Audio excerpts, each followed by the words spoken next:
કુર્તીમાં આપણે ફ્રન્ટ અને બેકનું જે છે નેક કમ્પ્લીટ થયા પછી એનું શોલ્ડર કેવી રીતના જોઈન્ટ કરવાનું છે એ બતાવું છું.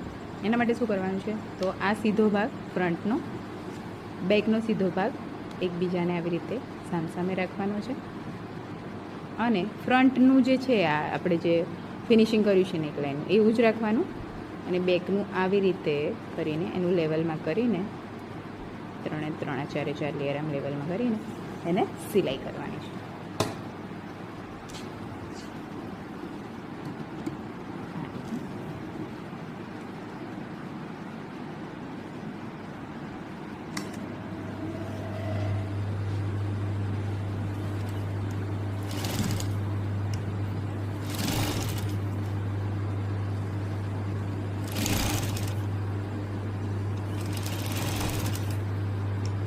લોક કરવાનું ખાસ યાદ રાખવાનું છે અને તમારે ડબલ સિલાઈ કરવી હોય તો ડબલ સિલાઈ પણ કરી શકો છો.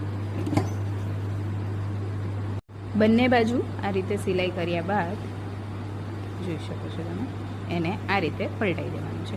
અહીંયા કોર્નર જે છે ત્યાં આવી રીતના જ્યારે વધારે ફેબ્રિક હોય તેને આ રીતે આપણે કટ આપી દેવાનું છે.